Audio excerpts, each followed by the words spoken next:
ये जो गंभीर आरोप होते हैं इन लोगों के खिलाफ, वो उनको साबित करने के लिए या उनसे छुटकारा पाने के लिए इतना वक्त लग जाता है।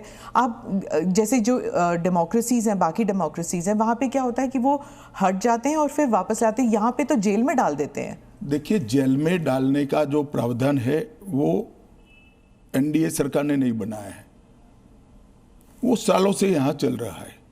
दूसरी बात कि ये जो आपने कहा कि गंभीर आरोप की व्याख्या क्या होगी, तो उसमें हमने व्याख्या कर दी है कि 5 साल से ज्यादा सजा का जहां प्रावधान है वहां पर उनको पद छोड़ना पड़ेगा। कोई छुटपुट आरोप के लिए पद नहीं छोड़ना है, मगर जिन पर करप्शन के आरोप है या 5 साल से ज्यादा सजा के आरोप है, ऐसे मंत्री, मुख्यमंत्री या प्रधानमंत्री जेल में बैठकर सरकार चलाए, ये कितना उचित है। पर दोष के ऊपर कैसे कर सकते हैं? पहले मैं आपको सीधी तो हो जाए ना। मैं आपको बताना चाहता हूं, आज भी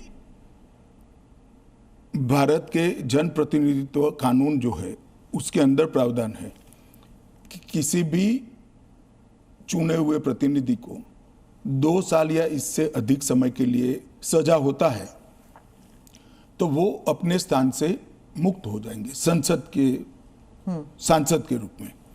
अब उस पर हाई कोर्ट की अपील बाकी है, इस पर सुप्रीम कोर्ट की अपील बाकी है, मगर एक मॉरल ग्राउंड तय करने के लिए कानून आजादी मिली तब से बना है। इस पर भी आर्गुमेंट होता है कि भाई वो हाई कोर्ट से छूट जाएंगे, वो सुप्रीम कोर्ट से छूट जाएंगे, क्योंकि अपील फाइनल नहीं हुई है। तो जैसे ही छूटते हैं उनकी सदस्यता रिवाइव हो जाती है।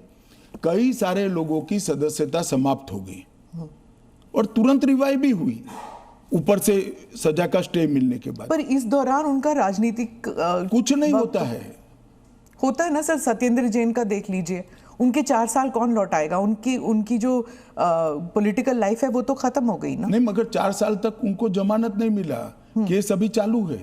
हाँ, तो पर उसके बाद सीबीआई का जो रिपोर्ट है वो कोर्ट ने एक्सेप्ट कर लिया ना। आप भयंकर भ्रांति में हो।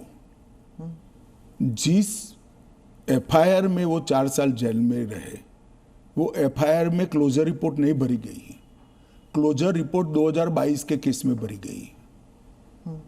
जिन 4 केसों में वो जेल में गए थे और लंबे समय तक रहे, वो 4 केसों में सीबीआई ने चार्जशीट किया है और वो ट्रायल फेस कर रहे हैं। मगर आप पार्टी के प्रोपेगेंडा का आप शिकार हो।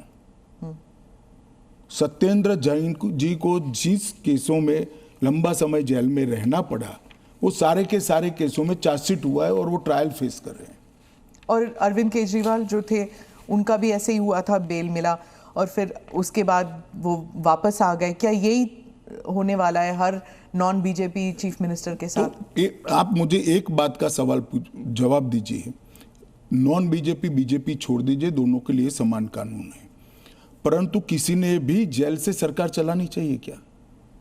आजादी से अब तक कई सारे नेता जेल में गए, कई सारे मुख्यमंत्री भी गए, मंत्री भी गए, और सबने इस्तीफा देकर जेल में गए। अभी अभी एक ट्रेंड शुरू हुआ कि जेल में जाने के बाद भी इस्तीफा नहीं देना। ढेर सारे ऐसे लोग हैं जिन्होंने इस्तीफा दिया। तमिलनाडु के कुछ मंत्रियों ने नहीं दिया, दिल्ली के मंत्री और मुख्यमंत्री ने नहीं दिया, और सरकार के सचिव, डीजीपी, मुख्य सचिव इनके पास आदेश लेने के लिए जेल में जाएंगे। ये क्या हमारे लोकतंत्र को दुनिया में सम्मान दिलाएगा क्या? ये मुद्दे पर चिंता, चर्चा होनी चाहिए, नहीं होनी चाहिए। और मैं आज जो कांग्रेस पार्टी इसका मुखर कर विरोध कर रही है, वो कांग्रेस पार्टी के एक स्टैंड को ही मैं कह रहा हूं। जब यूपीए की सरकार थी, श्री मनमोहन सिंह जी इनके प्रधानमंत्री थे और लालू प्रसाद यादव जी इनके मिनिस्टर थे। लालू प्रसाद जी को सजा हो गई। मनमोहन सरकार एक ऑर्डिनेंस लेकर आई कि 2 साल की सजा हो तो भी अपील का स्टेज बाकी है तो उनकी सदस्यता नहीं जाती है। यही मॉरल ग्राउंड था जो आप कोट कर रही हो। तो एक ऑर्डिनेंस लेकर आए कि हम इसको बदल दे रहे हैं। ऑर्डिनेंस से बदलने का कैबिनेट ने प्रस्ताव भी किया। यही श्री राहुल गांधी इसको कंप्लीट नॉनसेंस कहकर सार्वजनिक रूप से प्रेस कॉन्फ्रेंस में फाड़े थे ऑर्डिनेंस को, और देश की कैबिनेट ने और देश के प्रधानमंत्री ने जो फैसला लिया था, उनकी पार्टी के ही प्रधानमंत्री ने जो फैसला लिया था, उसका मॉरल ग्राउंड पर उन्होंने मखौल उड़ाया था। और मनमोहन सिंह एक सॉरी फिगर बनकर रह गए थे पूरी विश्व के सामने। आज वही राहुल गांधी बिहार में सरकार बनाने के लिए सजा हो गई, वो लालू प्रसाद जी को गले मिल रहे हैं। ये ड्यूअल स्टैंडर्ड नहीं है क्या?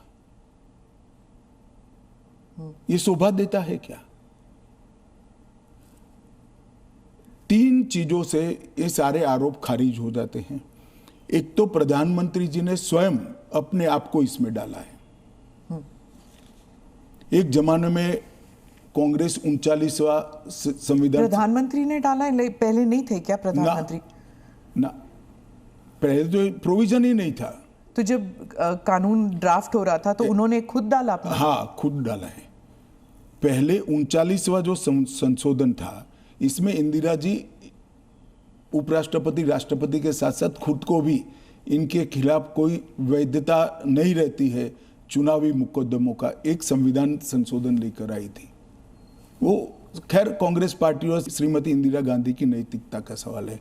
नरेंद्र मोदी जी अपने खिलाफ खुद संविधान संशोधन लेकर आए हैं कि प्रधानमंत्री भी जेल में जाएगा तो उसको इस्तीफा दे देना पड़ेगा। जी न्यूज़।